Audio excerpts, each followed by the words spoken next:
llega a decir en un momento, asesor del rey, llega a decir, ¿no?, cuán cerca estuvimos de perder nuestros territorios y de sucumbir.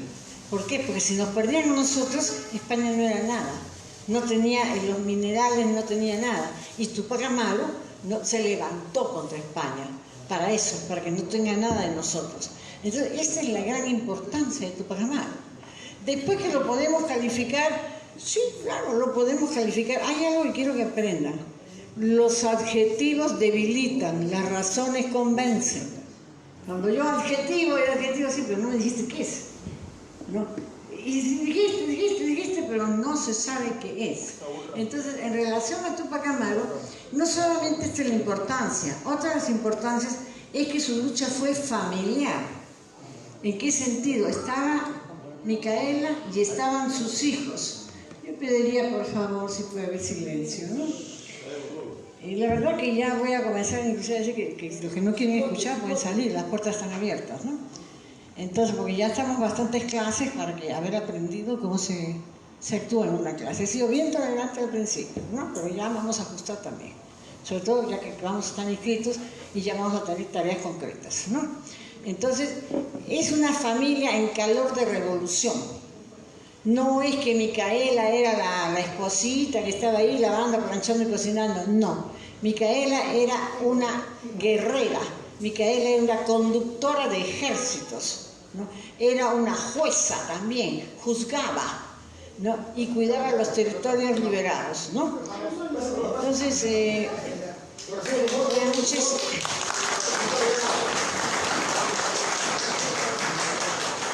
Bueno, buenas noches. Ya hemos estado conversando un poquito sobre Tupac Amaru, ¿no? Poquito, chiquito, pero ahora ya llegó el profesor, entonces ya nos ponemos para la clase, ¿no? Ya no hay necesidad de presentarlo, ya lo conocen a Germán, él ha estado ya anteriormente dando una clase, ahora es la continuidad de esa clase, ¿no? Él dejó de dar el miércoles pasado por el fútbol, ¿no? Porque acordamos que cuando jugaba Perú, pues ya no teníamos clase, ¿no? Entonces, pero ya llegó Germán y ya le doy la palabra a Germán. A mí pensé que estaba el mapa que pidió el mayor Almagro, ¿no?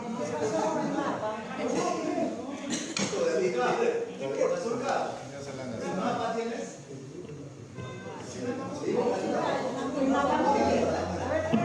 Bien, mientras esperamos, conversamos. En primer lugar, pedirle 1000 disculpas por la demora.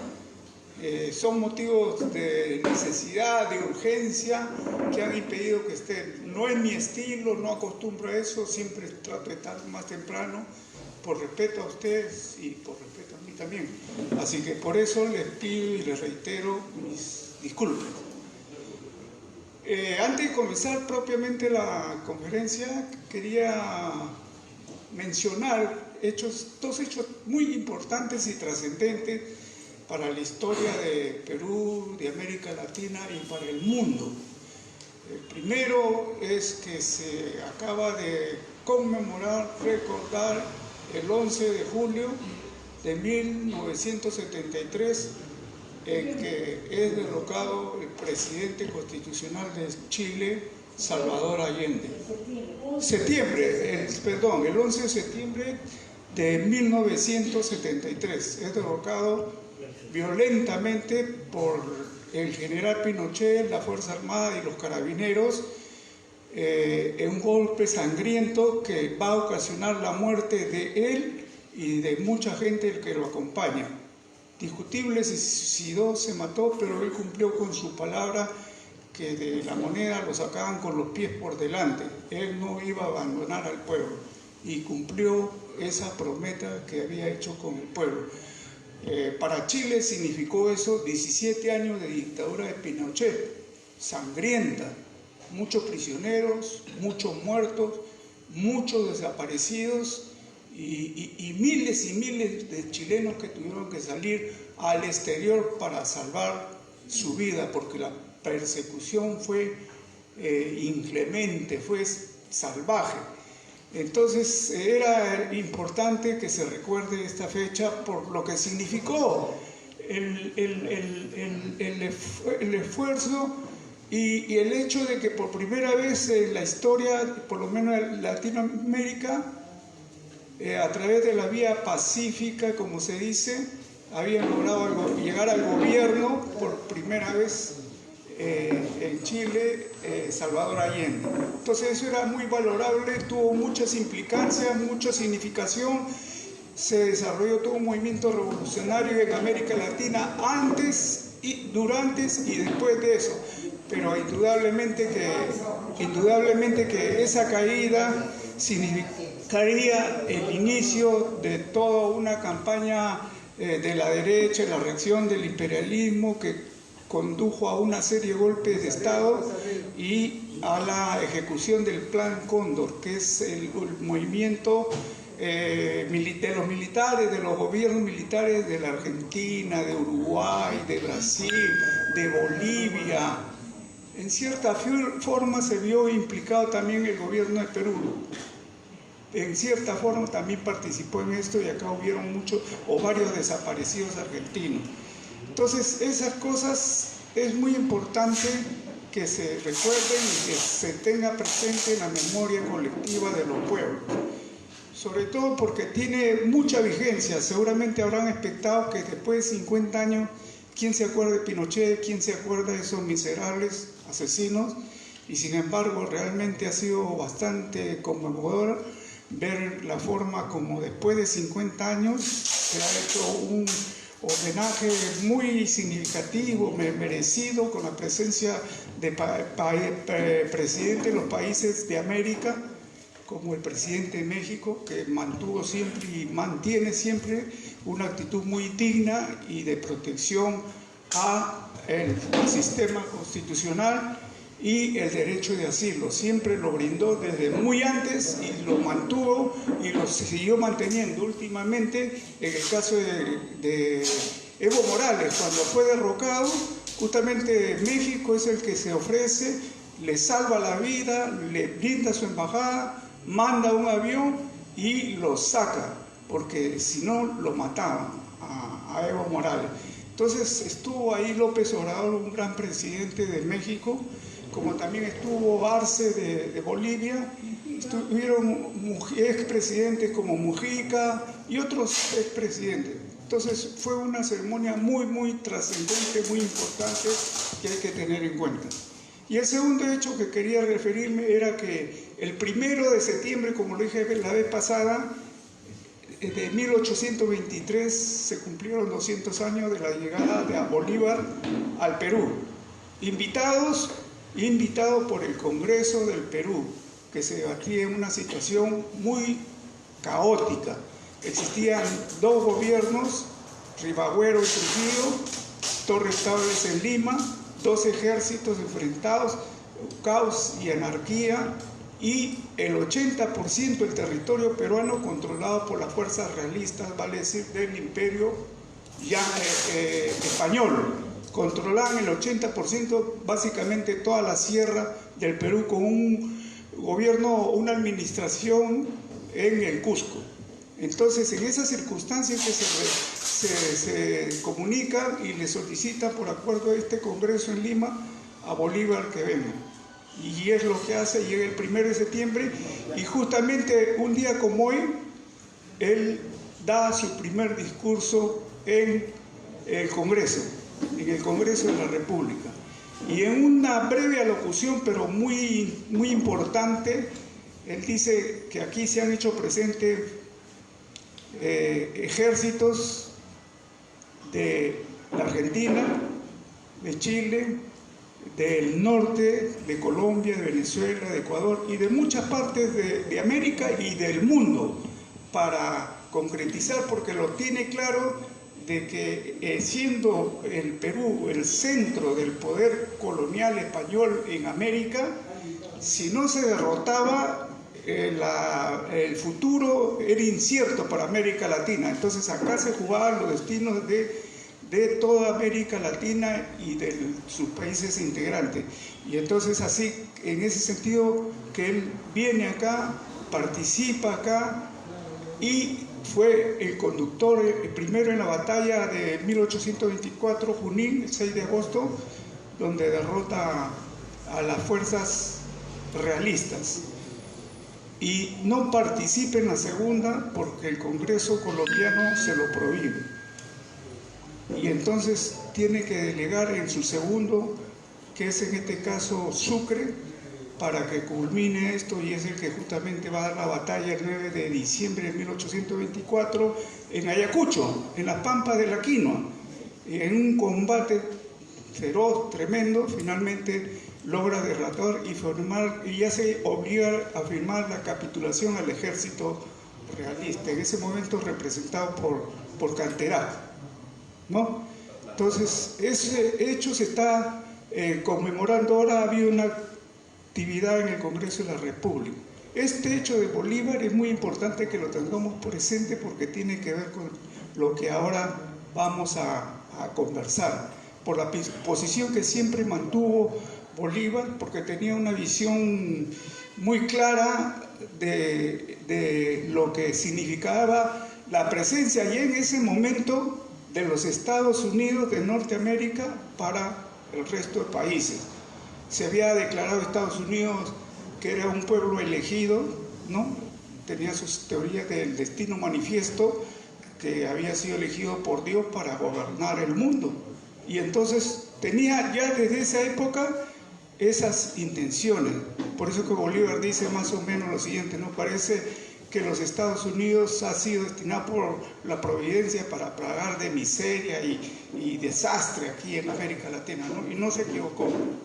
Es el que convoca al Congreso Anfitriónico de Panamá justamente para contrapesar al poderío de los Estados Unidos, que ya había declarado su doctrina Monroe, también justamente en ese año, 1823, en diciembre, que está cumpliéndose ahora en diciembre 200 años, y que tenía un eslogan aparentemente correcto, que es América para los americanos, pero a buen entendedor era América, toda América para los Estados Unidos, ¿no es cierto?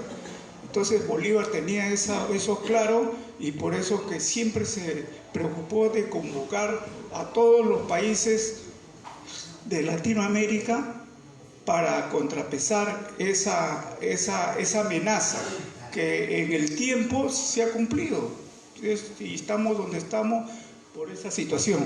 Entonces, eso es lo que te quería antes que todo manifestarle, porque es muy importante. Ahora, en cuanto a la conferencia de ahora propiamente entrando,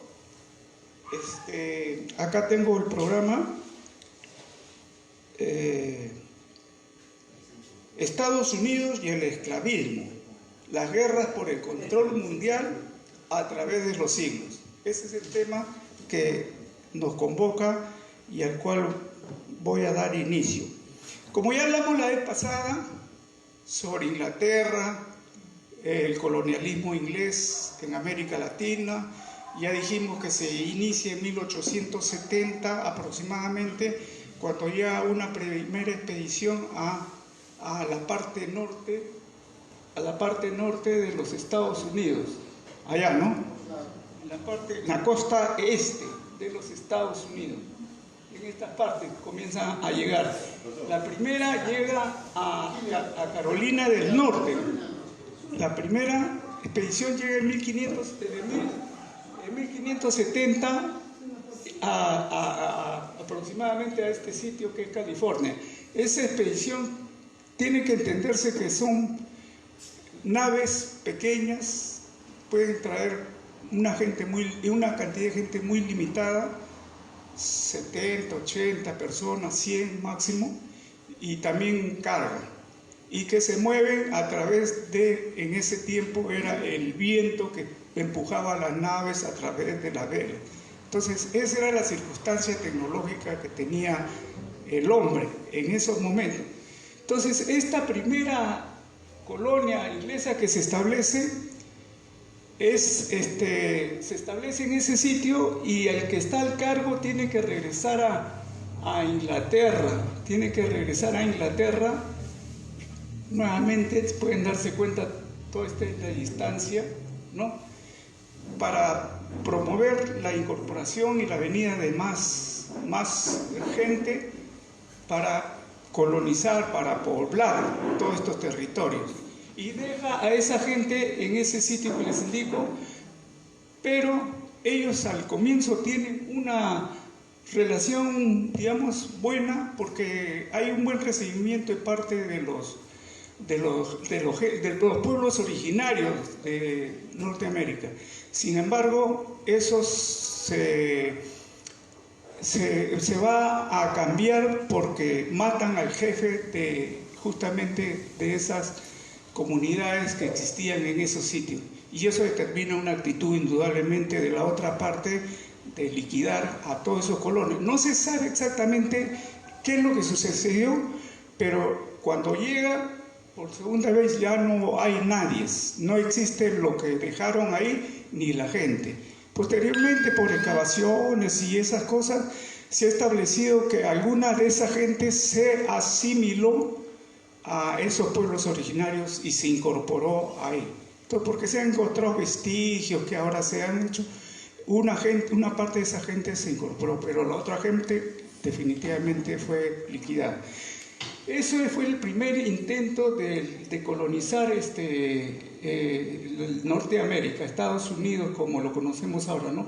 Y ya es en 1607 cuando comienza ya una campaña fuerte y sostenida de parte de Inglaterra por colonizar esta parte.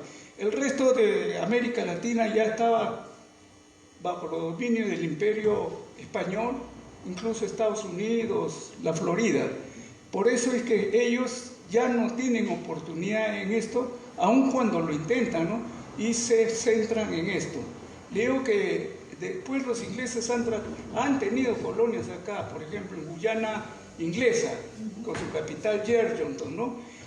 Los escoceses, que son un imure de los ingleses de la isla de Escocia, vinieron a tomar acá en Panamá, lo que ahora conocemos, y en ese momento también la selva de Darién, ¿no es cierto?, que es una selva muy, muy, muy difícil, y que incluso ahora que los migrantes tratan de pasar, tienen serias dificultades para lograrlo, y muchos mueren en el intento. Tiene aproximadamente unos 90, 100 kilómetros. No logran los escoceses mantenerse y finalmente tienen que abandonar esta empresa, pero le significa una inversión muy grande al reino escocés, ¿no?, que se siente en el reino escocés esta empresa. Entonces, básicamente comienzan allá en 1607, que lo hacen como también los españoles, ¿no?, a través de concesiones que la realeza, la monarquía, les da a nobles, comerciantes de su metrópolis, que les da bajo ciertas condiciones para que inicien esa campaña colonizadora. Como dijimos también, en ese momento ellos, los colonos, no encuentran lo que sí encontraron los españoles en el resto de América, ¿no? Mucha riqueza, mucho oro, mucha plata, otros minerales, un clima relativamente benigno, ¿no? Eso no encontraron ellos acá. Y porque la mentalidad también, mientras estos eran colonizadores, estos de acá fueron conquistadores, venían por el oro y por la plata de América, ¿no? Entonces ellos se desarrollan en esta parte, en esta costa este de los Estados Unidos. Primero fue Virginia, como le digo, pero después se fueron extendiendo, y en esa empresa fueron acompañados o disputaron también el hecho de lograr tomar el control de esto, tanto con los holandeses como con los franceses, como también incluso los españoles, que trataron de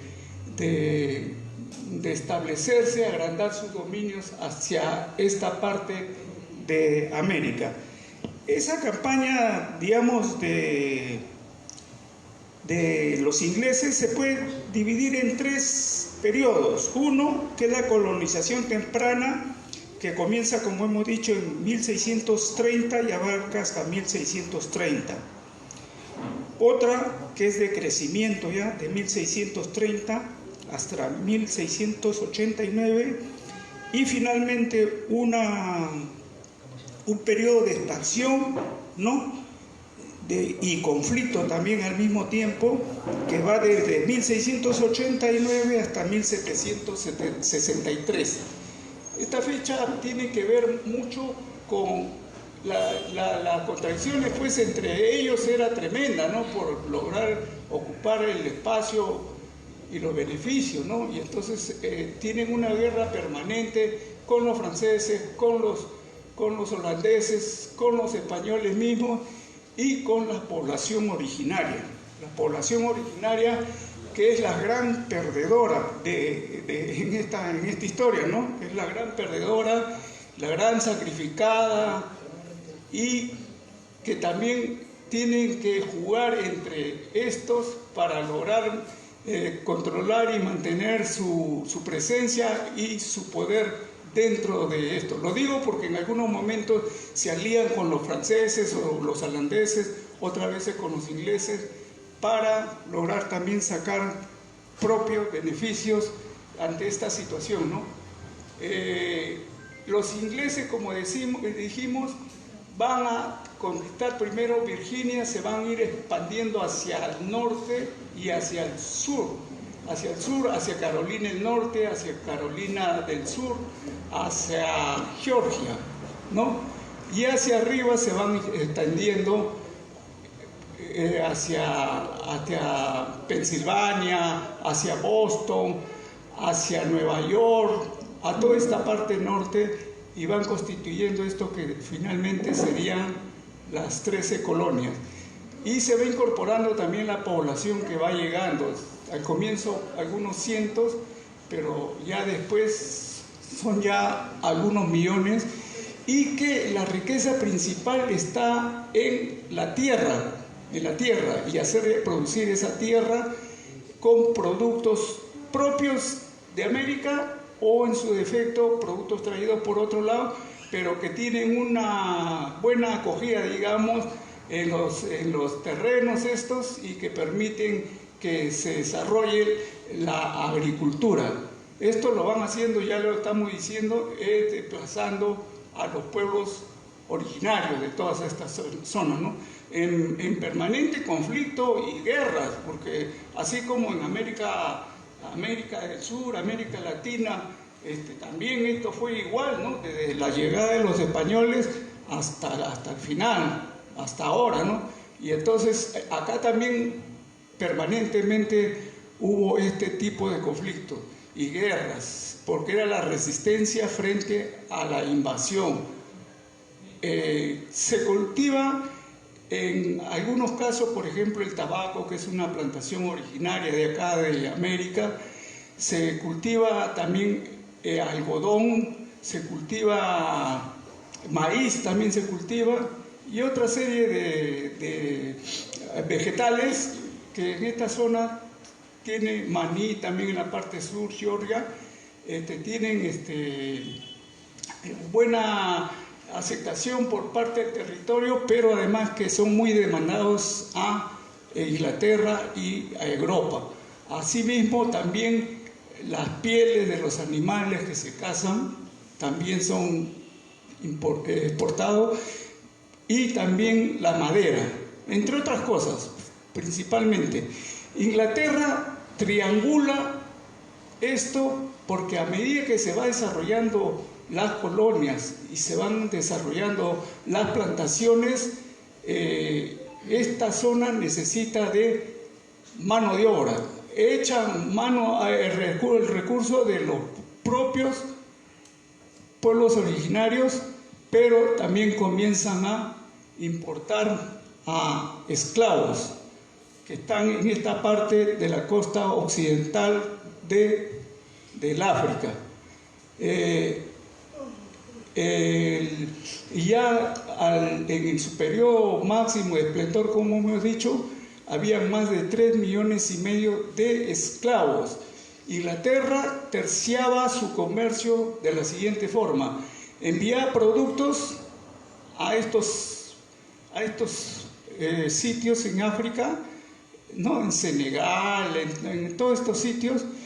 De ahí traía esclavos hacia estas plantaciones, y de acá los ingleses llevaban estos productos que hemos indicado a Inglaterra. Entonces le resultaba un negocio redondo, digamos, redondo, ¿no? Este hecho de que acá se desarrollen estas plantaciones, que sus poblaciones crezcan y que tengan necesidad de esa mano de obra, en este caso los esclavos, los negros, que se compran y se negocian en estos países occidentales, básicamente inicialmente por los portugueses, que son los encargados de explorar toda esta parte occidental. Portugueses que también llegan hasta el Brasil, ¿no? Porque acá hay una situación que se debe tener en cuenta. A través de una bula papal, establece esa bula que Portugal tiene derecho hasta ciertos límites en extensión de las costas europeas hacia acá, y coincidentemente queda la especulación, posiblemente ya ellos sabían, y de hecho que sabían de la existencia de este continente, y entonces le dan esta parte, digamos, lo que vendría a ser Brasil, y que es lo que ellos colonizan, los portugueses, ¿no? Y la parte occidental se la entregan a los españoles, ¿no? Que inician la campaña, han desembarcado por acá, después se van extendiendo poco a poco a Panamá, y finalmente llegan a Perú en 1535, ¿no? A través de Pizarro, de Almagro, básicamente, porque el otro socio era Luque, un cura, pero llegan a esta zona. Entonces, los portugueses tienen esto y tienen esto asignado, y no ven otra cosa más rentable que exportar gente para que sean vendidos como esclavos y trabajen en las plantaciones. Los ingleses se ven favorecidos por este tipo de comercio, 3 veces ganan, ¿no? Y esto va creciendo, pero al mismo tiempo que va creciendo las colonias, van llegando gente de Inglaterra, como hemos dicho, a trabajar, pero también gente que tiene ideas, que tiene y ha participado en movimientos dentro de Gran Bretaña, de Inglaterra, ¿no? En las grandes luchas que también se dan en Inglaterra, ¿no? Y entonces esa gente también trae su pensamiento, su ideología a estos sitios, y conforme se van desarrollando los comerciantes, se van desarrollando los primeros burgueses, creando algún tipo de industria artesanal, ¿no? Van desarrollándose, ellos también van entrando en contradicción con la metrópoli, ¿no? Como en cierta forma acá también los criollos en relación a España, ¿no?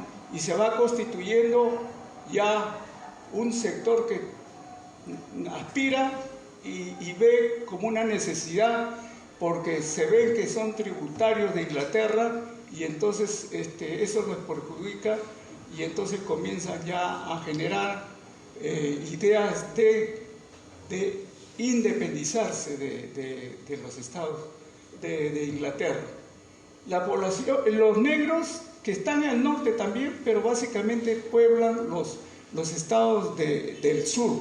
Para esto ya Inglaterra ha vencido a Holanda, que controlaba lo que ahora es Nueva York, toda esta zona, y había derrotado también a los franceses, que se aliaron todo lo que es Luisiana, ¿no? Y también controlaban el Canadá, los franceses. Al derrotarlos, el Imperio Británico toma posesión de esta zona, y como toma posesión del Canadá.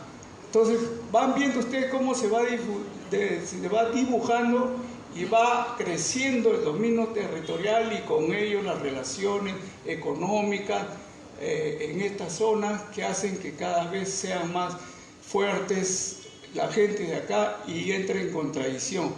Y se van a dar una serie de medidas de Inglaterra contra las colonias, exigiéndole mayores impuestos, prohibiéndole una serie de importaciones o exportaciones hacia Inglaterra, obligándolos a consumir sus propios productos y finalmente obligándolos a que ellos respondan y financien la presencia y la participación de las fuerzas inglesas en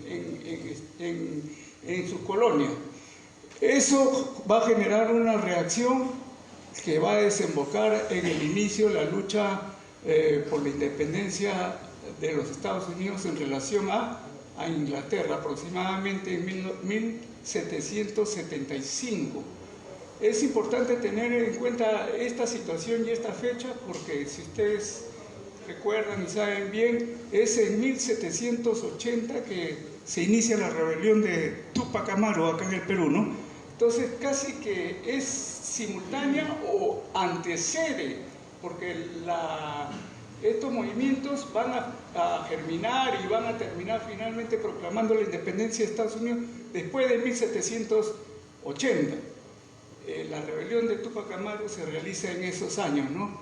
Entonces es muy importante ver cómo simultáneamente se están produciendo esos hechos influenciados por esas ideas que estamos hablando, ¿no?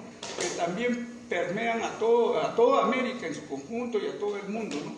De los pensadores franceses, los economistas ingleses, los filósofos alemanes. Entonces esas ideas van prendiendo también en el continente. Y después en Francia, en 1789,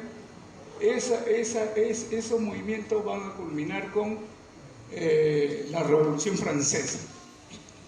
Entonces miren la coincidencia más o menos en cuanto al tiempo de estos tres grandes hechos históricos, ¿no? También es bueno mencionar que en el caso de acá en la República Dominicana, que actualmente está dividido en dos, República Dominicana y Haití, se produce la primera revolución de los esclavos, de los negros, aprovechando una circunstancia muy particular que Francia, en guerra con España, invade España, mete preso a Fernando VII, ¿no? Y entonces conquista España, y en esas circunstancias ellos son los que proclaman, primero que todos en América, la independencia, y se muestran muy solidarios con todos los movimientos que justamente buscan ese objetivo, especialmente con Venezuela, y es donde va a llegar Simón Bolívar, exilado, derrotado, en una de las muchas campañas que tuvo para lograr finalmente la independencia. Va a llegar primero a Jamaica y después, porque tiene referencia, llega a Haití, donde se entrevista con los dirigentes de este país y obtiene el apoyo material de todo tipo de parte de Haití para la lucha por la independencia de Venezuela, condicionando ellos que el compromiso es parte de ellos, pero además porque era conciencia de ellos también, liberar a los negros. Eso es lo que le pide los gobernantes de Haití a Simón Bolívar, que en 1815 escribe su famosa carta, ¿no?, de Jamaica, en 1815, y donde bosqueja todas sus ideas en relación a lo que debe ser América y lo que debe promover, lograr. Ya se veía esta amenaza de los Estados Unidos, ya se veía la amenaza, y Bolívar tenía mucha claridad y mucha proyección, mucha geopolítica, comprendía perfectamente lo que sucedía en el mundo, y entonces por eso es lo que le dije de la llegada de Bolívar y todas esas situaciones, ¿no? Es muy importante tenerlo en cuenta. Acá, básicamente, los esclavos se desarrollaron en la parte sur de los Estados Unidos, mientras que al norte, más al norte, se desarrollan más las relaciones de tipo capitalistas, mercantiles, fabriles y todo lo demás. Acá se desarrollan grandes plantaciones de algodón, de tabaco, de maíz y de otras muchas más plantaciones, maní, y que requieren básicamente de la mano de obra de los negros. Por eso que acá se desarrollan los asentamientos de esclavos negros. Entonces comienza a desarrollarse ya una contradicción entre el norte industrial, el norte capitalista, que necesita de el mercado de los Estados Unidos para poder realizar su producción, ¿no? Y en ese sentido entra en contradicción con la parte sur, que mantiene relaciones feudales, digamos, y esclavistas, como vemos, ¿no? Y entonces esto es lo que va a originar finalmente la guerra civil de los Estados Unidos, la guerra civil en el gobierno de... ¿Ah? Sí, la guerra de secesión, la guerra de Lincoln, ¿no? Contra los estados del sur, los asociados o secesionistas, contra el norte democrático, digamos. Esa guerra va a ser muy intensa, va a durar muchos años, 4 o 5 años, y finalmente va a terminar con el triunfo de la parte norte, derrotando a los del sur, pero no digamos eso, si bien es cierto en el aspecto militar, pero que había calado y ha dejado huellas tan profundas en la parte sur de los Estados Unidos, que eso se ha mantenido, pues, y se mantiene seguramente hasta el día de hoy, ¿no? El racismo, el segregacionismo, todas esas manifestaciones, siempre contra las poblaciones negras, digamos, y que también nos cae a nosotros, porque es también contra todo lo que significan los países latinoamericanos y otros países que han llegado a poblar Estados Unidos, porque Estados Unidos, Canadá, básicamente son países que se han hecho con la inmigración de gente, a diferencia de lo nuestro. Lo que encontraron acá los españoles fue algo grande, civilizaciones estructurales, numerosas, mientras que el desarrollo que tenía la población aborigen en Estados Unidos era mucho menos, digamos, y eran grupos humanos que se desarrollaban y no estaban articulados unos con otros. Entonces desarrollaban pequeños territorios en una u otra sitio, pero además también porque los ingleses vinieron con el temperamento de que tenían que desplazar a las poblaciones propias de estos sitios para ellos ocupar el espacio, y entonces pusieron en práctica una política de genocidio, de exterminio. Para los ingleses era la máxima de que el mejor indio era el indio muerto, ¿no es cierto? Y entonces eso a lo largo de todo ese periodo lo mantuvieron, lo pusieron en práctica, de tal forma que, como usted ve, en los Estados Unidos esa población fue extinguida prácticamente, ¿no? Es poco lo que queda, pero queda, y seguramente más adelante volverá a florecer todas esas poblaciones aborigen, tanto de Canadá como de los Estados Unidos, pero son uno de los grandes perdedores.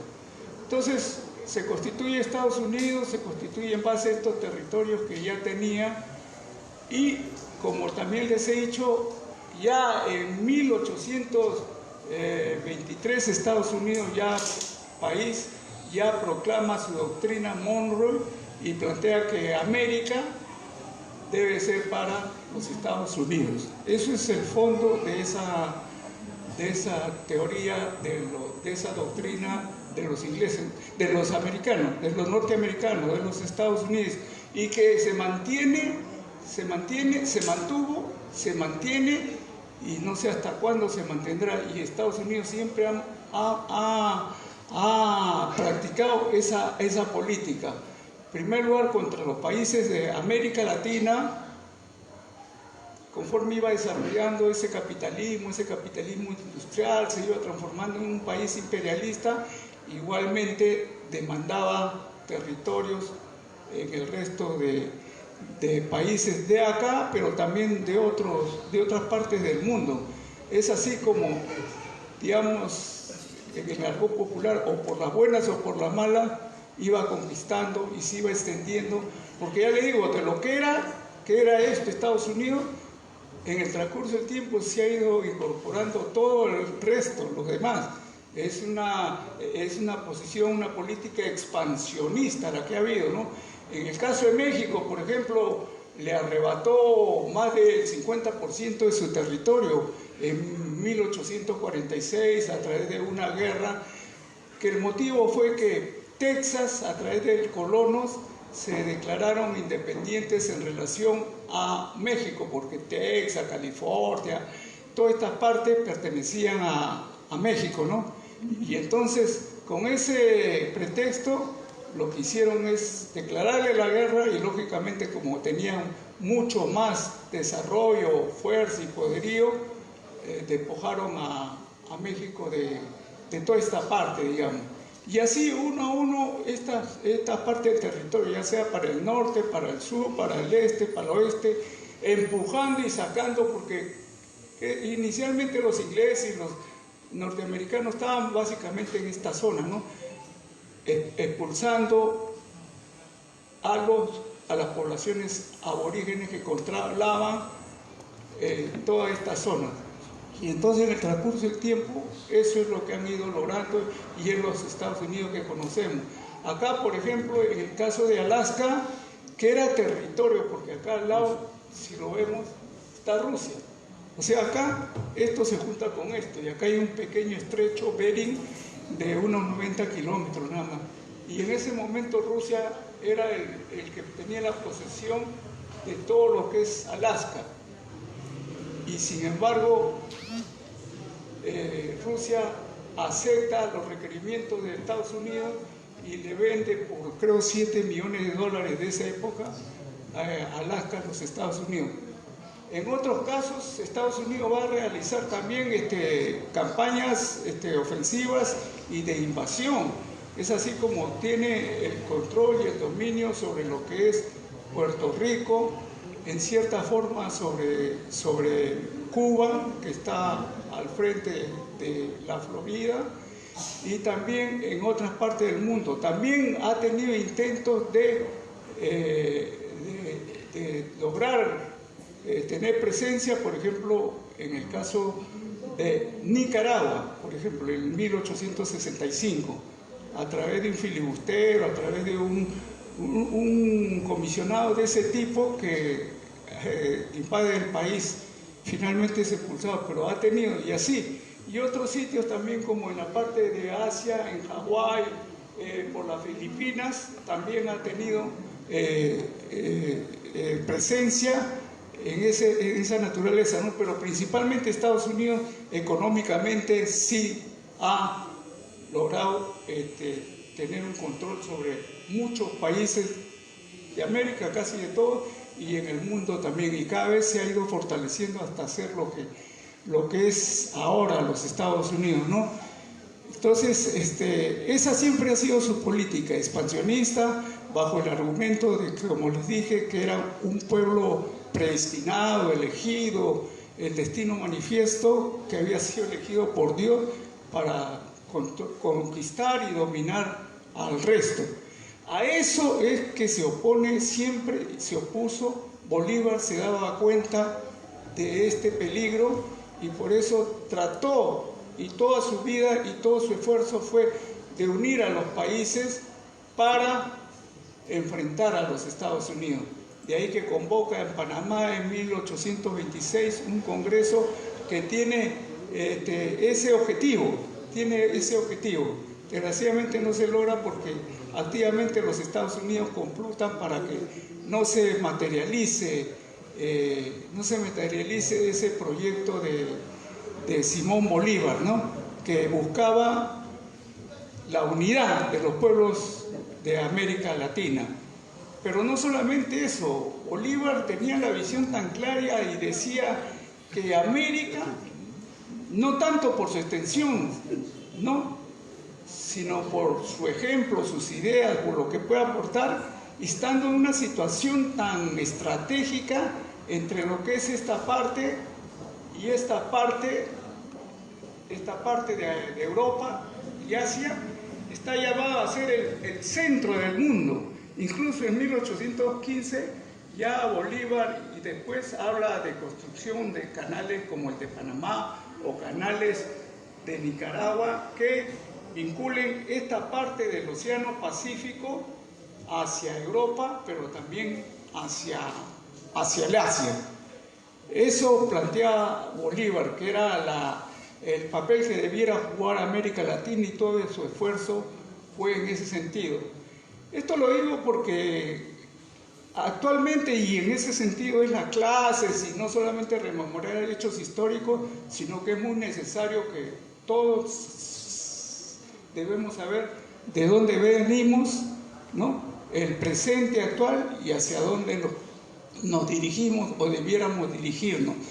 Y entonces eso tiene que ver mucho con el periodo que estamos analizando en 1500 para adelante hasta llegar a donde hemos llegado, para extrapolarlo o que nos sirva de ejemplo, porque actualmente el mundo está en una situación de esa naturaleza. Estamos asistiendo a una recomposición mundial del poder en el mundo. Estados Unidos, después de la caída de la Unión Soviética, de Rusia, en 1990 se queda como única potencia en el mundo, y piensa que ha llegado el momento de ser el amo absoluto de todo el mundo. Y se crean teorías como de Fukuyama que indican que es el fin de la historia humana y que el capitalismo y los Estados Unidos han de gobernar el mundo por 1000 años. Así lo plantea y tiene su libro. Y eso es lo que se convencen ellos, ¿no? La clase de dirigentes de los Estados Unidos, y que norma su política y que comienza a manifestarse inmediatamente después de 1990, porque como recordarán ya al año están invadiendo Irán, están invadiendo Irán. La primera campaña con Bush padre y después del 2003 con Bush hijo, ¿no? Están invadiendo Irak, los Estados Unidos, pero igual también en Europa, en el caso de Yugoslavia, que más o menos está por este lugar. Es un país que se construye en base a una serie de nacionalidades y que el mariscal John Broz Tito logra unificarlos y construir lo que conocemos modernamente como la Yugoslavia, ¿no? Practicando una política es socialista, pero también una política muy vinculada a no alineamiento, a organizar a los países coloniales, semicoloniales que existen en el mundo. Y entonces junto con Nehru de la India, junto con el presidente Sukarno de Indonesia, junto con el presidente en ese momento de Egipto, Nasser, ¿no? Constituyen esa alianza, digamos, que tiene el objetivo de promover en el mundo y especialmente en África la descolonización, porque aunque parezca mentira, para esos años, estamos hablando del 50, muchos de estos países seguían siendo colonias, directamente colonias, o de Francia, o de Inglaterra, o de otros países, pero que tenían colonias en estos países. Por ejemplo, Argelia. Argelia era una colonia francesa que logra su independencia recién en la década del 60, 1960, en los primeros años. Argelia, después de una guerra violenta, sangrienta, donde pierden millones de sus habitantes frente a la potencia de Francia. Y así otros países que comienzan también del Medio Oriente a independizarse, y el resto de países del África, que quedan como semicolonias, muchas de ellas, ¿no? Formalmente han logrado su independencia para este fin del siglo XX, pero siguen siendo semicolonias muy vinculadas ya sea a Francia, a Inglaterra, a Holanda y otros grandes países imperialistas, ¿no? Incluso en el caso de Canadá, por ejemplo, Canadá que logra, inicialmente es una colonia británica que es arrebatada a los franceses. Canadá, sin embargo, forma parte de la Commonwealth, que es la asociación de los países al lado de Inglaterra, pero que hasta ahora mantiene, aunque parezca mentira, la autoridad, dirán algunos que formal, pero de hecho es un virrey nombrado por la corona inglesa. Y su día nacional, que lo festejan, así como nosotros festejamos nuestro 28 de julio, es el día del cumpleaños del rey o la reina de Inglaterra. En ese caso antes fue Isabel II y ahora pues seguramente será Felipe, no. Antes era Carlos, pero ahora tomó otro nombre, el rey de Inglaterra, ¿no? Entonces, ese es el Día Nacional y tiene mucho vínculo de España y tiene mucho vínculo con Inglaterra, muy ligados. Entonces, y en el caso de África, por ejemplo, han leído que en este momento se han producido una serie de movimientos independentistas, ¿no? De romper los vínculos neocoloniales con Francia, ¿no? Como es el caso de Níger, ¿no? Y estos países aledaños, que mantienen un tipo Francia mantiene un tipo de control absoluto, obliga a estos países, por ejemplo, a que mantengan sus reservas de oro en Francia, o que, por ejemplo, siendo grandes productores de uranio, que es muy importante para el funcionamiento de las centrales nucleares que tiene Francia para producir energía y electricidad, que son casi el 50% de toda la energía que tiene Francia. Para alimentar a esos reactores tiene necesidad de estos países porque producen uranio. Pero ese uranio Francia lo compra pues a centavos, ¿no? Cuando en el mundo cuestan cientos o miles de dólares una tonelada, digamos, ¿no? Ahora se ha dado el caso de que Nigeria, por ejemplo, ha proclamado que ya no va a vender por centavos, sino le está imponiendo una serie de alzas al uranio, ¿no? Igual que el resto de países. Y ahorita hay una tensión muy grande porque Francia, apoyado por los Estados Unidos, por Inglaterra, por la OTAN que constituye la alianza de los países europeos con Estados Unidos, ¿no? de amenaza de invasión y derrocamiento de este gobierno, pero de otros gobiernos que mantienen una posición soberana, independentista en relación a las metrópolis. Entonces hay una situación pendiente.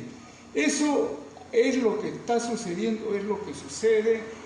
Y les decía que dentro de una situación en que el mundo se está reconfigurando, que esa hegemonía unilateral de Estados Unidos se pierde y que en este momento el mundo lucha y está creando un mundo multipolar, donde no sea Estados Unidos el que controle y domine al resto, sino que alternativamente han leído a través de la última asamblea que han realizado los países del BRIC, organismo que agrupa a Rusia, a China, a la India, en el caso de América, Brasil, y en el caso de su incorporación de África del Sur. Entonces, estos países son los que vienen a constituir el BRIC, pero que ahora en su última reunión del mes pasado han incorporado a 5 o 6 países del mundo, ¿no? Países muy importantes, importantísimos. Por ejemplo, Argentina. Imagínense, todo esto es Argentina, territorialmente hablando, pero también por la riqueza que tiene, ¿no? Y el Brasil. Nos podemos dar cuenta que es prácticamente 3/4 de América del Sur, ¿no? Entonces, en el caso de América es esto, pero en el caso del Medio Oriente, por ejemplo, ¿no? Ha incorporado a Arabia Saudita, ha incorporado a los Emiratos Árabes y ha incorporado a Egipto también, ¿no? Y entonces se han incorporado 6 países que territorialmente es lo mayor que existe, ¿no? Por estas extensiones que le estoy diciendo. Poblacionalmente son el 42-46%, ¿no? De la población mundial. Si estimamos la población del mundo en 8.000 millones de habitantes, entre China y la India solamente ellos hacen largamente 3.000 millones de habitantes. Pero si sumamos el resto, por eso es que hacen lo que hacen dentro de la población. Y dentro del Producto Bruto Interno Mundial, actualmente ellos representan aproximadamente el 32% de todo lo que se produce anualmente en el mundo. Y desplazando ya al grupo de los 7, al grupo de los 7 que están los países europeos, los Estados Unidos, Japón y otros países más. Entonces, eso es lo que está aconteciendo en este momento en el mundo. Hay un cambio de época, pero también hay un cambio civilizatorio, y eso también nos atañe a nosotros. Si hablamos de China, es cuna de una gran civilización milenaria que ha aportado grandes descubrimientos, grandes aportes para el desarrollo humano, ¿no? La pólvora, la bruja, el papel y tantas cosas en ese tiempo, pero que ahora es la locomotora de la economía mundial, ¿no? La India igualmente es una civilización antiquísima, riquísima, ¿no? Que ha aportado mucho al desarrollo de la humanidad. Igualmente en el caso de Irán, de esta parte acá de la Mesopotamia, donde se encuentra Irán, culturas también que tienen mucho que han aportado y tienen mucho que aportar al género humano. Y en el continente americano, aunque no somos nosotros, todavía parte por las políticas que existen y por el control que existe en parte de Estados Unidos, sobre todo en el gobierno actual de Perú, pues acá es la cultura originaria quechua, ¿no es cierto?, los incas. Igualmente en el caso de México, ¿no?, que sin ser miembro mantiene una posición muy cercana. Claro está que la cercanía con los Estados Unidos impone ciertas limitaciones, ¿no? Decían que está tan cerca de Estados Unidos y tan lejos de Dios, ¿no? Entonces Estados Unidos se permite incluso amenazar de invadir México nuevamente con el argumento de la lucha contra las nuevas drogas sintéticas que han salido, y en el Congreso se están barajando o manejando teorías de esa naturaleza, ¿no? En el caso de México. Entonces, el mundo está cambiando, hay una recomposición, hay 23, 24 países en el mundo que están solicitando su ingreso a este grupo del BRIC. Entonces, en los próximos meses o en la próxima reunión, que será el año 24, que se va a desarrollar en Rusia, en la ciudad de Kazán, ¿no? Va a presidir Rusia esa reunión, porque Lula, que es el presidente de Brasil, le correspondía ser el que presida esta reunión. Sin embargo, renuncia porque él actualmente está presidiendo el grupo Los 20 y preside otra serie de organizaciones mundiales, y entonces ha convenido con Rusia que sea ellos quienes el 2024 realicen la conferencia en Kazán, ¿no? Esta parte de acá más o menos está Kazán, y que sea quien presida este grupo durante todo ese año. Paralelamente han creado organismos económicos, como el banco que lo representa el BRIC, que lo preside la expresidenta brasileña, ¿no es cierto? Y que tiene un poder económico muy grande y que se está planteando como una alternativa al Fondo Monetario Internacional y al Banco Mundial, que son organismos que fueron creados después de la Segunda Guerra Mundial con la hegemonía, la energía de los Estados Unidos, y a través de esos organismos económicos se han permitido controlar el mundo, digamos, ¿no? Y condicionar esa ayuda, entre comillas, económica a la exigencia de una serie de medidas, tanto económicas como políticas, sobre los países que recurren a ello. Entonces, ellos se presentan como una alternativa. Dos cosas sobre ese BRIC. Son sociedades que tienen regímenes, gobiernos muy disímiles, ¿no? Muy distintos. Tanto China o Rusia o la India o Brasil o Argentina, ¿no? O sea, no hay una unidad de orden ideológica, sino una unidad más bien de otras características en relación a cuestiones económicas que los mantienen unidos. Y porque el problema de los Estados Unidos es un problema que de una u otra forma a todos ellos los afecta, y justamente buscan limitar, ¿no?, esa dependencia en relación a los Estados Unidos. Entonces, por eso es que se está dando esta situación en el mundo y cada vez está logrando mucho más peso. Y específicamente en el caso de China, que como les dije se ha convertido en la locomotora de la economía mundial.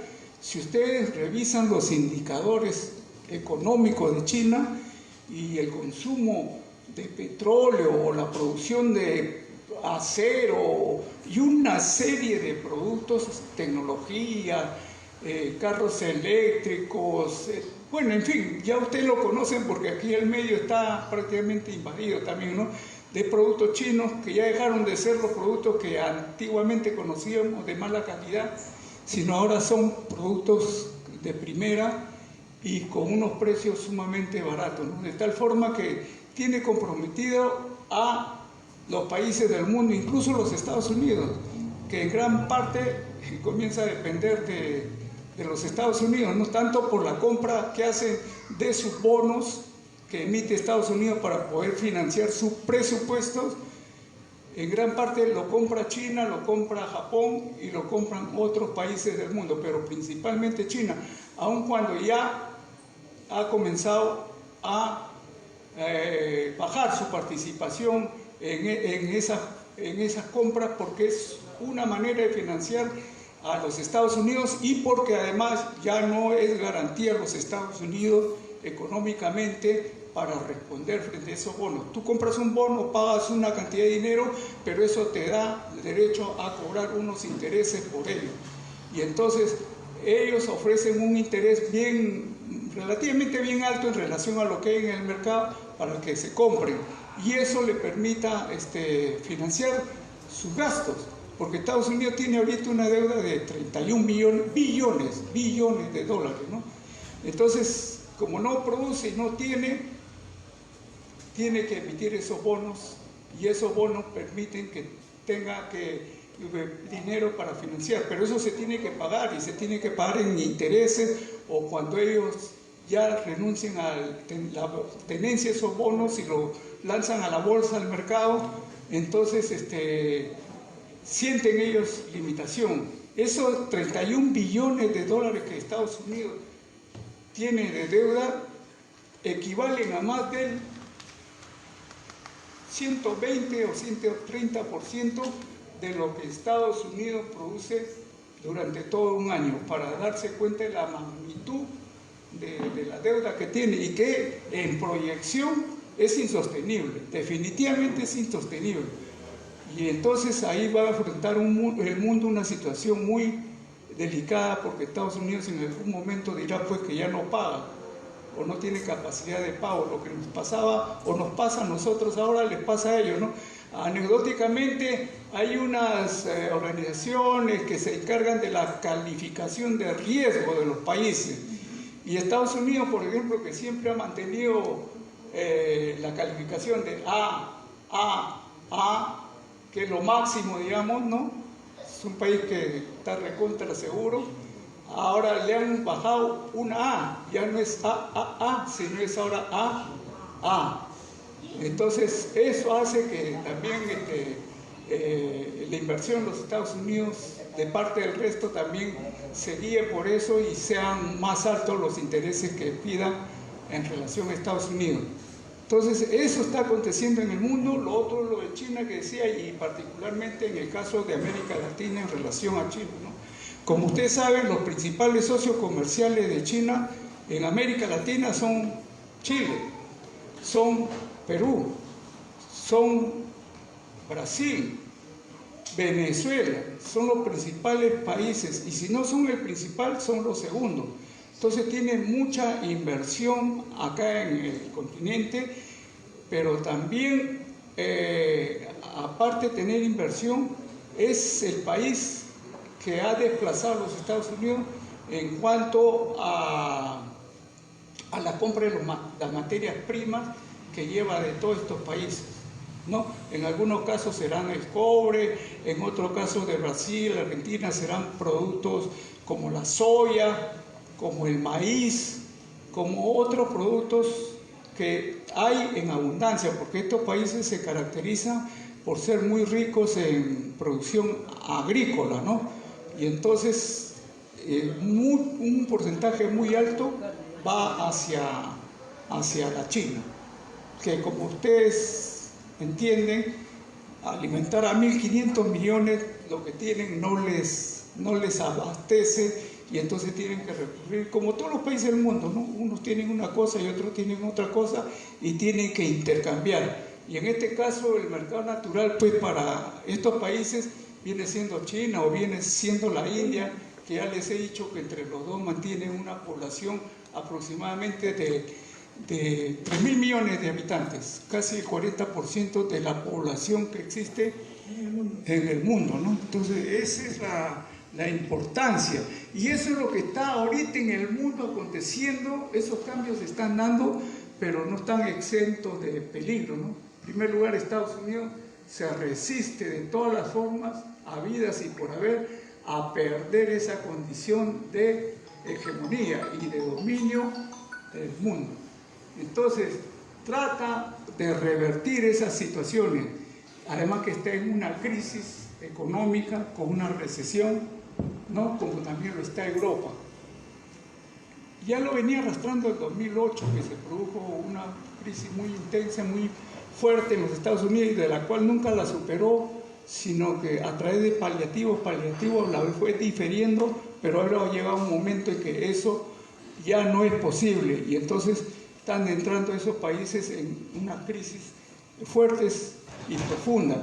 Pero además Estados Unidos, pues, que piensa y siempre lo ha pensado como lo ha pensado Inglaterra y otros países, en este caso derrotar en este caso concreto a Rusia y a China. Por eso que estamos viendo el conflicto de Ucrania con Rusia. Históricamente formaban la Unión Soviética todos estos países. Después del 90, como les indica, esos países se independizan y comienzan, después de golpes de Estado promovidos por los Estados Unidos, las famosas revoluciones de colores, ¿no? Que se realizan en Bulgaria, en la misma Ucrania, en Rumania, en todos estos países cambian, Polonia, todos esos países cambian su orientación y se vuelven al mundo capitalista con los cantos de sirena y los ofrecimientos de los Estados Unidos, ¿no? y ahora Ucrania, que es un pueblo eslavo como es los rusos, históricamente casi que es lo mismo, se ven enfrentados, ¿no? Aparentemente Ucrania, pero detrás de Ucrania está toda la OTAN, están los Estados Unidos, están otros países de Asia inclusive, ¿no? Y algunos países también de cada vez menos, pero también algunos países del África.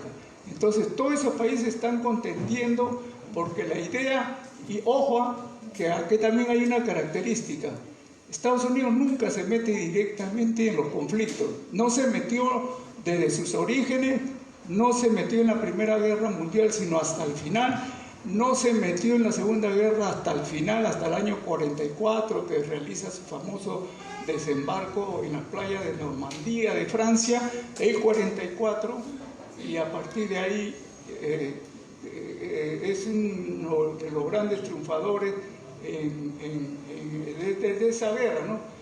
Sí estaba en guerra Estados Unidos desde el comienzo con Japón, eso sí es cierto, con Japón, la parte asiática, pero con Europa no, en la Primera Guerra tampoco. Y en este caso de Ucrania aparentemente no está directamente, pero indirectamente sí está, como está todos los países de la OTAN y de Europa occidental, ¿no? Que le proporcionan dinero, armas, asesoramiento, apoyo logístico, apoyo de inteligencia, y son los que dirigen realmente la guerra, Entonces ahorita Rusia está confrontando con todos estos 30, 40 países, que no es nuevo tampoco, porque en la Segunda Guerra Mundial también Rusia enfrentó a todos estos países. Siempre es una constante, porque Estados Unidos, dentro de sus teorías geopolíticas, dicen que quien controla Rusia, controla los territorios de Rusia, China, esta parte europea y esta parte asiática, son los que controlan el mundo.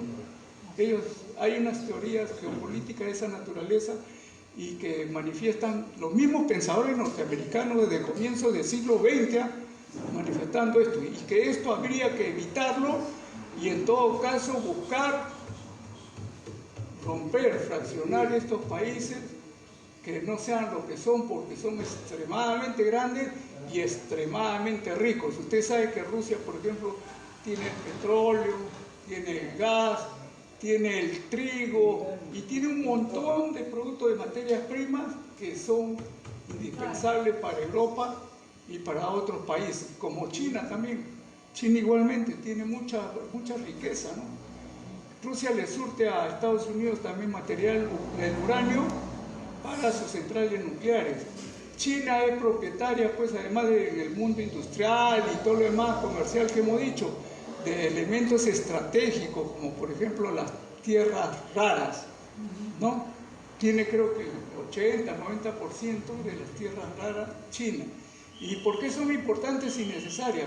Porque es un elemento básico para la fabricación de los semiconductores, los chips, que es lo que inunda actualmente la tecnología y lo que gobierna toda la industria y toda la maquinaria del mundo, ¿no? Desde un teléfono celular, ¿qué digo?, hasta una nave espacial. Entonces China tiene esa riqueza, entre otras muchas también, ¿no? Y entonces Estados Unidos contiende con China porque justamente sabe que China, a través de eso, como Rusia también, puede presionar y confrontar con los Estados Unidos. Y por eso que Estados Unidos está permanentemente creando este problema de Taiwán, el estrecho de Taiwán. Dentro de la geopolítica de los Estados Unidos está derrotar a través de esta guerra a Rusia, fraccionarla y todos estos países, lógicamente, agarrar su parte, ¿no? Porque nadie se hace nada gratuitamente y desinteresadamente, sino lo hacen con intencionalidad, ¿no? Teniendo en cuenta que acá están las riquezas que ellos necesitan, los países de Europa Occidental. Entonces, ellos tratan de esa forma y su primer capítulo de esta situación es, pues, justamente, lo planearon así, lo piensan así, pero no lo han logrado ni lo van a lograr, derrotar a Rusia a través de Ucrania y el resto. Pero el segundo punto y el estratégicamente número uno en importancia es que Estados Unidos tiene necesidad de eliminar a China como potencia mundial y se vale de esta pequeña isla que queda frente a China, que indudablemente pues está a 80, 150 kilómetros de la costa de China y es históricamente y es parte de China, ¿no? Pero sin embargo después de la guerra civil que se desarrolla en China entre las fuerzas de Chiang Kai-shek, ¿no?, de Kuomintang y las fuerzas de Mao Zedong y del Partido Comunista y de la organización que triunfan en 1949, entonces Chiang Kai-shek cruza el estrecho y se establece en esta pequeña isla y ahí construye lo que es la parte China nacionalista, digamos, ¿no?, que nunca ha sido reconocido por China. Además China lo reclama como parte de su territorio, pero sin embargo ahora está siendo usado como trampolín para estar en una permanente provocación contra China, que de repente pudiera desembocar en un enfrentamiento de China, pero no con Taiwán, porque ni militarmente ni nada por el estilo podría confrontar con China, pero sí con Estados Unidos. Se ha preocupado de construir unas alianzas justamente para confrontar con China, y ha construido alianzas de Estados Unidos, por ejemplo, con Australia, con Inglaterra, con Japón, también participa de estas alianzas contra China. Entonces hay otro foco de tensión y que puede desembocar en una situación de guerra cuyo objetivo, porque las guerras tienen el objetivo económico, ¿no? Básicamente son económicos, se pueden enmascarar por cuestiones que pueden existir, pero no son las fundamentales, ¿no?, religiosas, de creencias, de tantas cosas, pero básicamente es eso. Y entonces Estados Unidos está incentivando este tipo de enfrentamiento. Asimismo, hay un criterio que nosotros equivocadamente nos vende y lo asumimos, es esta parte de Europa frente a nosotros. Para acá está el este, para acá está el oeste, acá está el norte y acá está el sur. Entonces, Occidente de esta parte, Occidente somos nosotros. Ellos no son Occidente, nosotros somos Occidente en relación a ellos, somos los países occidentales.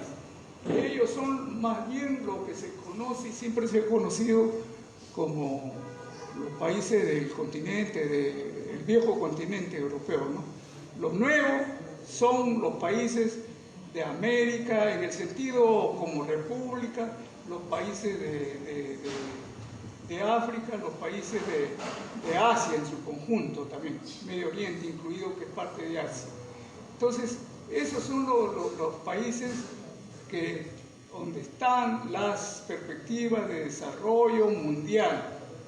Eso es lo que existe y nosotros somos, en todo caso, Occidente en relación a Europa, al viejo mundo. Eso es un criterio que hay que tenerlo muy presente, porque siempre nos habla los países occidentales. No, si se trata de países occidentales, somos nosotros en relación a ellos. Entonces, eso es más o menos una mirada general de lo que está aconteciendo, de lo que está sucediendo, que viene de lo de atrás que hemos hablado y que tiene implicancias para el futuro de la humanidad. No se descarta, ojo, el peligro de una confrontación nuclear. Acá, en esta parte, está sembrado totalmente de armamento nuclear. Estados Unidos tiene 5.000 ojivas nucleares, o 8.000, 7.000, Rusia tiene 7.000, 8.000, entre los dos tienen 15.000, pero también tiene la India. Rusia tiene, India tiene, China tiene, Israel también tiene, Pakistán también tiene, en su Francia también tiene, Inglaterra también tiene. Entonces, Corea del Norte. Corea del Norte, efectivamente, ¿no? Esta parte tiene también armamento nuclear. Entonces se pueden imaginar una confrontación de esta característica de guerra mundial teniendo esa cantidad de poder destructivo que es suficiente y más que suficiente para destruirle la Tierra como planeta y a la raza humana en su totalidad, no una vez, ni dos, ni tres, ni cuatro, miles de veces destruirla, volvernos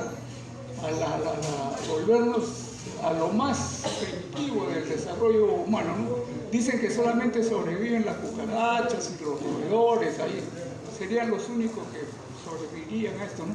Nosotros desapareceríamos. Por eso que también es importante explicar esta situación y también que se redoblen los esfuerzos para tratar de evitar llegar a una situación de confrontación. Que la lucha se dé básicamente en el aspecto económico y en ese sentido, como se dice y lo dicen en los discursos, lo dijo Allende también, ¿no? El futuro es nuestro, el futuro nos pertenece. En la medida que desarrollen más todos estos países que hemos indicado y otros, cada vez se va haciendo menor la importancia y el poder de los países capitalistas, de los países imperialistas, básicamente, ¿no? Porque si le ganas como le están ganando en el aspecto económico a ellos, llegará un momento que quedarán, estos países quedarán, pero ya no podrán, porque no tienen la capacidad económica para solventar esos inmensos gastos que demanda ese tipo de inversiones que son improductivas, ¿no? El armamento y todas esas cosas, ¿no? Y entonces, por otro lado, estos países seguirán creciendo económicamente, seguirán influyendo, seguirán interactuando y serán cada vez más importantes en los países capitalistas, que ya es como ahora, ¿no? Europa Occidental no puede vivir sin el gas, sin el petróleo de Rusia, por ejemplo, ¿no? Esa es la situación. Que le cierren. Miren, Estados Unidos ha aplicado a Cuba desde la revolución en el 60 a ahora 342 enmiendas, sanciones, ¿no? 342. A Venezuela le ha aplicado 1000 sanciones económicas, con todo lo que eso implica, ¿no? Te cierran el crédito, la capacidad de importar, de exportar, medicamentos, o sea, es una desgracia, no es una cosa simple, ¿no? A Venezuela le expropia su plata, su dinero, que están en los bancos internacionales, que son necesarios para el intercambio comercial, los embarga y los expropia y se los agarra. En el caso de Rusia, actualmente hay más de 15.000 sanciones, 15.000, se pueden imaginar, de todo orden, económico, político, militar, cultural, deportivo, hasta esos niveles llegan, ¿no es cierto? Por ejemplo, Francia ya declaró que Rusia de ninguna manera estará en la Olimpiada de Francia, ¿no? Obligando a Rusia, por ejemplo, que no pueda competir con su bandera en certámenes internacionales de deporte. Por ejemplo, cuando hay atletismo o cuando los campeonatos de tenis en Estados Unidos, Canadá, no les permiten participar con sus propias banderas. No como Rusia. No. Y entonces esa es la situación. O en el caso de Rusia, por ejemplo, le han embargado 300.000 millones de dólares, ¿no? A Irán también le han embargado, a Corea, a Venezuela, a todos los países, ¿no? Pero va a llegar un momento en que eso ya no pueda ser posible ni sufra los efectos que ahora sí lo logran, ¿no? Entonces, conforme avance el tiempo, conforme avancen estos países, esa situación está siendo modificada, está cambiando. Y en ese sentido el compromiso de todos nosotros también de aportar en la medida de lo posible.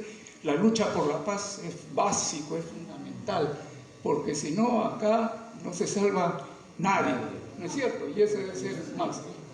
Y después el intercambio económico con todos los países del mundo. Bueno, eso es apretadamente tratar de darles una pequeña síntesis, ¿no? porque cada tema ameritaría una conferencia, digamos, ¿no? Pero ese es el esfuerzo que hemos hecho. Gracias.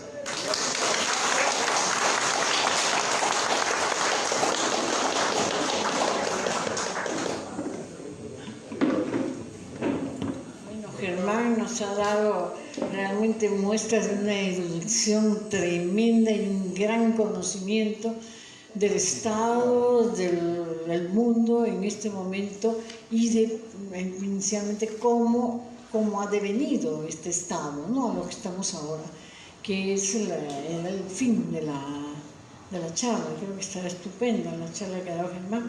Entonces vamos a hacer las preguntas ahora. Ya saben, preguntas, no exposiciones. Vamos comenzando por ahí. Bueno, tengo buenas noches con todos los compatriotas. También un saludo a la mesa. Mi nombre es Nico Bravo Cruz, soy del Comité de San Juan de Origancho, del partido. En primer lugar, quería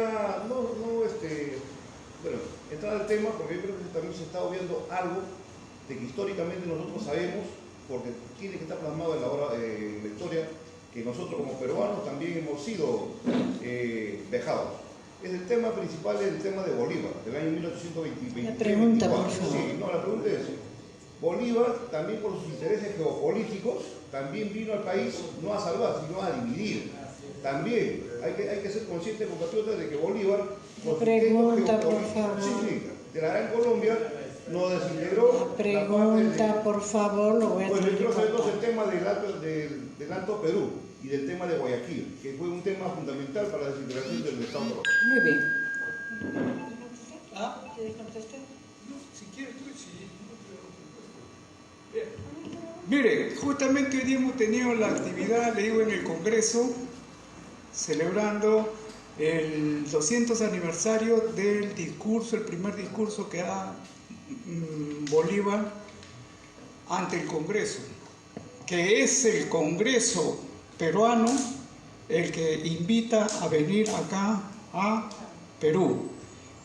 Uno de los gobiernos, porque en el Perú en ese momento habían dos gobiernos, ya lo he dicho, Rivagüero al norte en Trujillo y Torres Tagle acá en Lima. La situación del país era caótica totalmente. Ya les he dicho que el 80% del territorio peruano lo controlaban las fuerzas realistas. Numéricamente los ejércitos realistas eran muy numerosos en relación a lo que había, y que en gran parte, no todos, pero en gran parte eran argentinos, chilenos, bolivianos, ecuatorianos, colombianos, venezolanos y gente que venía de los otros países de acá de América, de Norteamérica, incluso de Europa. Han venido y han luchado acá. Entonces la situación del país era realmente, incluso formalmente se había proclamado la independencia del Perú en 1821, San Martín, ¿no es cierto? Y eso tiene mérito, y esa lucha es histórica, es grandiosa, y hay que reconocerla y todo lo demás, ¿no? Pero eso no fue suficiente. San Martín se retira del Perú porque en Argentina se producen cambios políticos y ya no están quienes lo respaldaban, sino han tomado el poder quienes lo adversaban. Y entonces él se da cuenta que en esas circunstancias él ya no puede. Y entonces por eso se produce el encuentro en Guayaquil. Y en Guayaquil justamente en las conversaciones que mantienen Bolívar y San Martín le pide a Bolívar también que él es el indicado, el llamado, porque en ese momento representaba una mayor fuerza y mayor cohesión que él ya no la tenía, San Martín. Y entonces ese también es un hecho importante. Ahora, si pertenecían, no pertenecían, por ejemplo, Bolivia al Perú o Guayaquil o otros sitios, es bien discutible, ¿no? Porque no es tan así. Ya por disposiciones reales de la corona española, Bolivia formaba parte incluso de otro virreinato, ya no era parte del Perú, o en el caso de Guayaquil y otros sitios. Entonces, sino que, ¿cuál es el problema de fondo de esto? Así, de frente. Bolívar, por lo que significaba y por los planteamientos que tenía, era totalmente repudiado por las clases dominantes, por los criollos de acá de Lima. Y le hacen la guerra imposible. Fíjense, pueden imaginarse, Rivagüero termina, como siempre fue un conservador y un reaccionario y un pro España, hispanista y todo lo demás, finalmente termina en conversaciones con la fuerza realista, con la Serra y con todos ellos, para complotar contra Bolívar. Eso se descubre porque un coronel muy suedecán, digamos, de Rivagüero, pone ante Bolívar las cartas que se mantenían entre Rivagüero y el poder español. Y Torres Tagle pues termina igualmente también en ese mismo tipo de comunicaciones y de cartas, y termina metiéndose en el Callao, ¿no? A la fortaleza del Callao, que lo mantenían en el control las tropas españolas en ese momento, ¿no? Entonces ellos terminan en eso porque era noble, ¿no? El marqués de Torres Tagle, por si acaso. Y muchos de los criollos, ese es el otro problema que hay que conversar. Acá pues esos eran los que heredan esa república, ¿no? Y son los causantes y los responsables de estemos donde están. Una observación que hoy día me pareció muy interesante: en la mesa, al margen de que podamos estar de acuerdo, no podamos estar de acuerdo, ¿no? Uno por uno, gente de Puno, gente de Cusco, gente de Ayacucho, gente de Tacna, ¿no? Y realmente está representado el Perú. Eso es lo que debió ser siempre, pero nunca lo fue. Y a partir de estos últimos años, porque no es de ahorita, pero en los últimos años, eso es lo que ha comenzado a haber en el país. Esos sectores marginados, excluidos, están reclamando su presencia y su poder político, porque económico en gran parte ya lo han logrado durante estos 200 años, mal que bien, son ya industriales, son comerciantes, son gente, ¿no? Y entonces exigen ahora un poder político, y ahí coinciden con muchas otras tendencias políticas, económicas, que el desenlace será pues el que triunfe uno o triunfe otro, o triunfe la alianza de un grupo de esos sectores, que sería lo mejor, ¿no? Porque si no, otra vez, como está sucediendo ahora, se verían truncadas nuevamente las aspiraciones del pueblo. Gracias. Yo voy a responder un tanto a lo que ha dicho, ¿no? Una partecita de lo que ha dicho. Si analizamos la historia, ¿no? Hay un momento que España decide dividir. Inicialmente el centro del eje de concentración era Panamá. De allí se va a fundar el Virreinato del Perú y su centro va a ser Lima, ¿no? Centro de alguna manera porque la parte económica está en el Cusco, ¿no? Y entonces es el rey de España el que a posterioridad es quien nos divide, que no sé por qué se le echa la culpa a Bolívar. Bolívar se encuentra que Bolivia, creo que hay una confusión porque se llama Alto Perú, pero Bolivia no pertenecía al Virreinato del Perú. Bolivia era el Virreinato del Río de la Plata, cuya sede estaba en Buenos Aires. Entonces no es Bolívar el que divide. Eso hay que tenerlo en cuenta, porque por alguna razón se nos... Y eso, lo que ha dicho el compatriota, lo dice mucha gente, pero se nos ha dicho, pero eso no es así. Es igual, el otro virreinato que forma España es el de Nueva Granada, y ahí se va a Guayaquil. Entonces no eran de parte del Virreinato del Perú cuando Bolívar se los encuentra. Pero hay la tesis antibolivariana, porque es cierto que hay una tesis, siempre ha habido la tesis, San Martín es bueno y Bolívar es malo, ¿no? Bolívar nos quiso dividir, pero hay que leer las cartas de Bolívar, hay que leer la Carta Jamaica, hay que leer el Congreso Histórico de Panamá, hay que ver qué pasó ahí. Y de Bolívar lo que quería es la unión. La unión, ¿era un criollo? Sí, le doy la razón en eso, ¿no? Era un criollo, y esta fue una independencia de criollos y mestizos, más no del pueblo. Eso hay que tenerlo claro, ¿no? Y juzgaron según la época. Entonces Bolívar, como un criollo adinerado, porque lo era, ¿no? Y evidentemente venezolano, evidentemente lo era, ¿no? Él quiere la unión de toda esta parte del continente bajo la que le llama la Gran Colombia o Colombia. En ese sentido, sí, era el piloto era Colombia, y ahí estábamos todos, ¿no es cierto? Bueno, eso en ese sentido, no le voy a volver a dar la palabra porque hay otras personas. En ese sentido es así, ¿no? Eso es una parte de nuestra historia. Si hay tiempo posterior se la daré, pero en este momento hay otro. Así que como le he permitido a usted hablar, aquí hay una regla que es que todo el que quiera hablar, vamos a procurar que hable, ¿no? Y no acaparamiento de la palabra en unos cuantos. Entonces allí vamos a otra pregunta. ¿Quién quiere preguntar?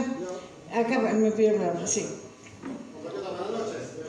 Les Márquez de La Victoria. Mi pregunta es, realmente los peruanos quisimos la independencia, porque hasta donde yo he leído un poco en los libros, que en el ejército realista, entre comillas, si no mal recuerdo, el 90% eran peruanos. Y en el ejército realista, y en el ejército patriota, entre comillas, el 80% eran colombianos, venezolanos, chilenos, argentinos. Entonces, la guerra de la independencia, cuando yo lo leo, veo que el ejército realista tenía más peruanos y el ejército libertador peruano, entre comillas, tenía extranjeros. Esa parte no lo comprendo. ¿Queríamos realmente la independencia? Eso es mi pregunta. Sí, yo diría que afirmativamente sí, antes, ahora queremos ser libres, queremos ser independientes. Esas clases, en este caso los criollos, están muy vinculados, porque hasta ahora existe. Veamos los congresos que han existido y los que existen ahora, no tanto, pero los anteriores. Notable. ¿Quiénes representaban? Decían representar, ¿no? Los señores, en algún momento, los varones del azúcar, de la piedra, tantos, ¿no? Que eran los representantes. Y el resto de población no tenía presencia. Eran lunares dentro de eso, ¿no? Un Ledesma, por ejemplo, en la década del 62, 63, que lo eligen, ¿no? Después del gobierno de Velasco, durante el gobierno de Velasco y después del gobierno, y porque se da a través de la Constitución del 79 el derecho al voto a los analfabetos, y por los cambios económicos, sociales, políticos que se realizan en ese corto periodo de Velasco Alvarado, que este país cambia definitivamente, y hasta ahora se siente. En primer lugar, pues se logró la integración del país, que todos nos sintiéramos iguales. Antes era clamoroso, yo no estoy hablando del siglo XIX ni XVIII, ¿no? Antes, hasta el 60, más adelante, ¿cuál era la situación en el campo? Las haciendas, los latifundistas. Puta, que se vendía una hacienda, se vendía con población y todo, ¿no? En la Lima y en los hogares era clásico tener la sirvienta, ¿no? La sirvienta, una originaria de provincia, del interior, de la sierra, ¿no? Y así muchas manifestaciones que explican esta situación. Y entonces yo pregunto, ¿cómo esa gente no hubiera querido que esa independencia fuera para ellos también? Y no lo fue. Y no lo fue porque de por medio tuvieron esa oligarquía y esos criollos que siempre y hasta ahora se muestran vinculados estrechamente, y hablan como españoles y visten como españoles y tienen hasta títulos como españoles ellos, aunque parezca mentira. Se expresa, por ejemplo, en las corridas de toro, de hacho, ¿no? Uy, se ponen con con sus botas de vino y tremendo, ¿no? Ese es el Perú que han hecho esos criollos, y por eso nos han llevado a donde estamos. Estamos viviendo el tránsito de la incorporación de todo el país como nación, y es justicia que a las poblaciones y a la gente originaria, ¿no?, sean los que realmente conduzcan los destinos del país, como que en este momento se está comenzando a dar, y que también tiene muchos peligros, como este gobierno actualmente, ¿no?, que niega totalmente todo eso. y nos quiere retrotraer a antes de esa situación del 60 que he manifestado y he señalado, ¿no? Y son concretos, no es literatura ni demagogia, ¿no? Vemos, por ejemplo, a ese congresista por los grupos de los extranjeros peruanos, ¿no? Ese que dice que la huifala es un mantel de chifa o de restaurante acá, ¿no? Ahí está expresando, pues, esa ideología y ese odio que ellos sienten. No es nuestro. San Martín, por ejemplo, decía, ¿no? Viendo la realidad, estos criollos, estos asentados criollos, no mandan a sus hijos a incorporarse al ejército y a la lucha por la independencia. No, a ellos les es indiferente y les da igual. Y en todo caso, prefieren pagar una multa o mandar 2, 3 peones, indios, ¿entienden?, a que sirva ese ejército, pero con ellos no se meten. No les significa esa independencia nada. No les significa, pero sin embargo son los que se quedan con el pastel, ¿no? Se quedan con la república.